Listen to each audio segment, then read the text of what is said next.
नमस्कार। भाग्योदय विचार प्रवाह श्रृंखला की 224वीं 224 कड़ी में आपका स्वागत है, अभिनंदन है। आज रविवार 8 सितंबर 2024। भाइयों बहनों, बात बार बार आ रही है बांग्लादेश की। हमारा पड़ोसी देश, उसकी कई जो घटनाएं हैं उन पर ध्यान देशवासियों का और दुनिया के लोगों का जाता है।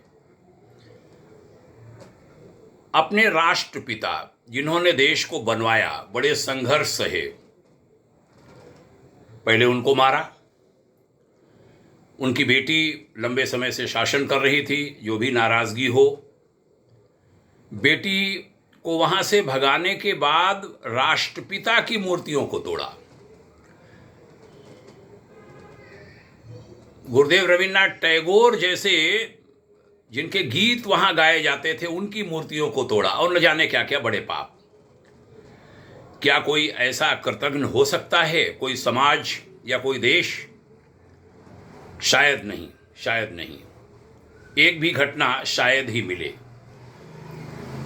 एक दुनिया के एक देश का प्रसंग यहां पर कहूंगा।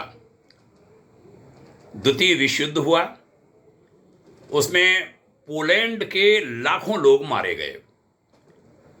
बचे खुचे लोग वहां से भागे पानी के जहाजों से। जिधर को भी भागने की जगह मिली, जो जहां भाग पाया। लगभग 200 पोलैंड के लोग भारत की ओर भागे, मुंबई आए। मुंबई में शरण मांगी। अंग्रेज सरकार थी भारत में, सो उन्होंने मना कर दिया कि पोलैंड के लोगों को शरण नहीं दे सकते, क्योंकि जर्मन तानाशाह हिटलर की दुश्मनी हम मोल नहीं लेना चाहते। कई दिनों से भूखे प्यासे लगभग 200 व्यक्तियों में थोड़ा आगे बढ़कर उन्होंने शिप लगाई समुद्र में, और जामनगर एक नगर है गुजरात का, वहाँ के राजा से संपर्क करने का प्रयास किया, संदेश भिजवाने का प्रयास किया।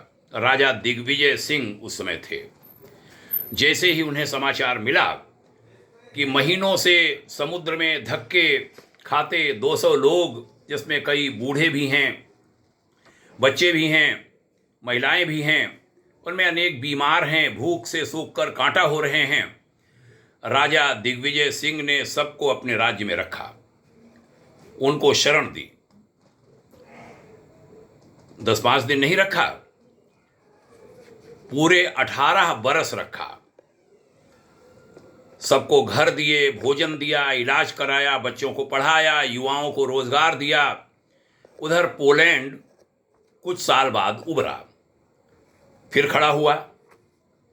वहां के चिंतकों ने अपने लोगों को ढूंढने का प्रयास किया, दुनिया में कहां कहां हमारे लोग भाग करके गए थे, कितने जिंदा मिल जाएंगे। अभियान चला, और उन्हें जब पता चला भारत के जामनगर, आज के गुजरात में विस्तार ले चुके विशाल परिवार को उन्होंने ढूंढ निकाला। मालूम है मित्रों आगे क्या हुआ? वे लोग अपने लोगों को वापस ले गए। उनमें से एक युवक जो भारत में पढ़ा लिखा था, बड़ा हुआ था, आगे चलकर पोलैंड का राष्ट्रपति बना। उन्होंने अपने देश में राजा दिग्विजय सिंह की विशाल प्रतिमाएं लगवाई, उनके नाम पर नगर बसाए, सड़कों के नाम रखे। पोलैंड की पार्लियामेंट में, संसद भवन में राजा दिग्विजय सिंह की प्रतिमा लगवाई। और सुनेंगे आप, वहां के नए सांसद, मेंबर ऑफ पार्लियामेंट, भारत के उन महान राजा दिग्विजय सिंह के नाम की शपथ लेते हैं, आज भी है। और सुनेंगे आप, लगभग 100 साल बीतने वाले हैं। पोलैंड वासी भारत की एक छोटी सी रियासत के राजा का उपकार आज तक नहीं भूले हैं। अभी यूक्रेन और रूस का युद्ध शुरू हुआ,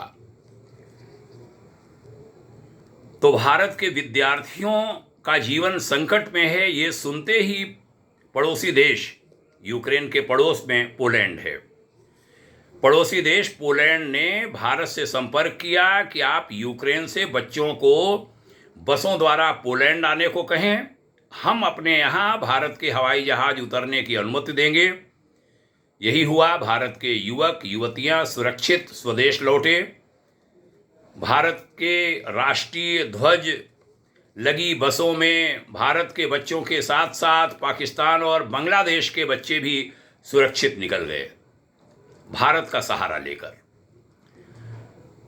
पोलैंड ने हमारे प्रधानमंत्री मोदी जी से कहा, वहां के राष्ट्रपति ने, कि हमने ये सहायता करके भारत पर कोई एहसान नहीं किया। भारत के जामनगर राजा ने जो एहसान हम पर किया था उससे हमारा देश कभी उऋण नहीं हो पाएगा। भारत का हर व्यक्ति दुखी है बहनों और भाइयों अपने पड़ोसी की हरकतों पर।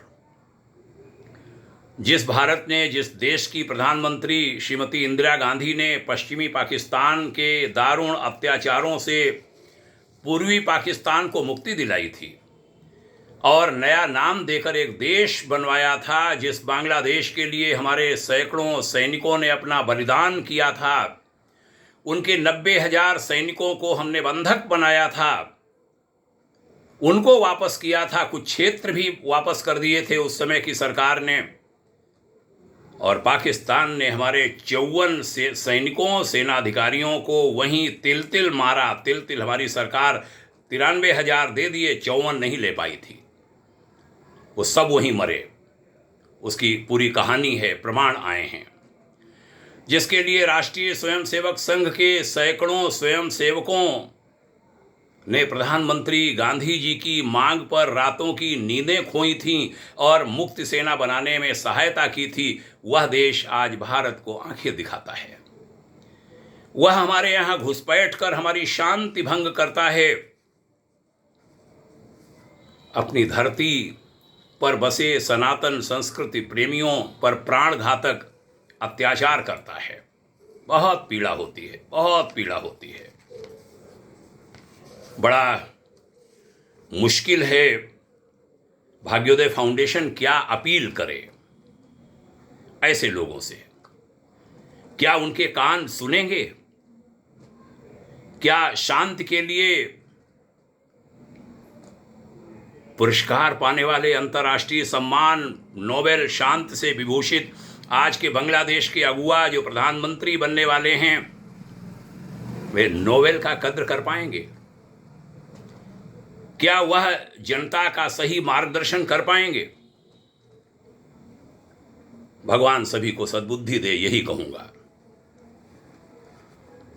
मैं कहता हूं कि गायत्री महामंत्र की जितनी आवश्यकता आज की दुनिया को है, धियो यो नः प्रचोदयात् की जरूरत उतनी पहले कभी नहीं रही। प्रभु सद्बुद्धि दें। क्या बताएं, मन बहुत दुखी होता है। अभी बांग्लादेश की घटनाओं में उस सनातनी समाज जिसने उन्हें बरसों बरसों भोजन कराया था 1971, 70, 71 में, उस इस्कान के मंदिरों को तोड़ा, उनको मारा। और सनातनी समाज का जरा हृदय देखिए।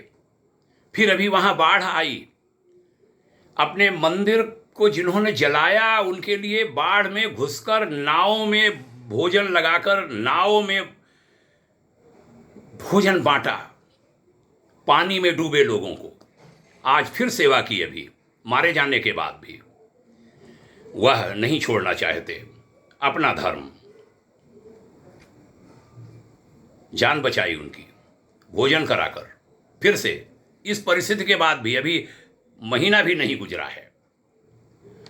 सनातनी समाज अपनी संस्कृति को कभी छोड़ नहीं सकता, वह नीचे नहीं गिर सकता, वह ऐसा एहसान फरामोश नहीं हो सकता कि जिन्होंने हमारे लिए किया, अरे अपने राष्ट्रपिता को भूल गए, दूसरे के लिए क्या करेंगे। इसी शक्ति के बल पर हजारों वर्षों के घोर अन्यायों के बाद भी सनातन आज जिंदा है और वह जीवित रहेगा। इतिहास की अनेक घटनाएं बताती हैं कि जिन्होंने अन्याय किए उनकी कब्र पर दिया जलाने वाला कोई नहीं, दीपक नहीं जलता। और जिन्होंने अन्याय सहकर भी निज धर्म को नहीं छोड़ा, उनके विशाल विशाल भवन खड़े हैं। वहाँ एक दीप नहीं, हजारों दीपक जलते हैं, रोज जलते हैं। दीपावली रोज मनती है, लाखों लोग वहाँ पहुँचते हैं।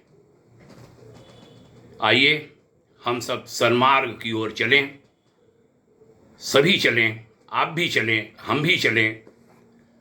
ऐसे लोगों को जो एहसान फरामोश हैं, उनको भगवान सद्बुद्धि दे। यही कहा जा सकता है। ईश्वरीय व्यवस्था किसी को छोड़ती नहीं है, वह न्याय अवश्य करती है। नोबेल वाले चाहे न्याय न कर पावें, लेकिन ईश्वरीय व्यवस्था न्याय करती है और वो करेगी। दिल का दर्द निकल गया है, यह कहकर आप सभी को प्रणाम करता हूँ। उज्जवल भविष्य की शुभाकांक्षा करता हूँ। बात अच्छी लगे अन्यों को भी सुनाइए। मैं नहीं कह पाता साझा करो, ये करो, वो करो, बेल बटन दबा दो, हमें नहीं कहना आता। हम तो खुले मंच पर भी ये चीज़ें डालते हैं ताकि सभी सुन सकें। पुनः शुभकामना, प्रणाम, जय हिंद, ओम शांति।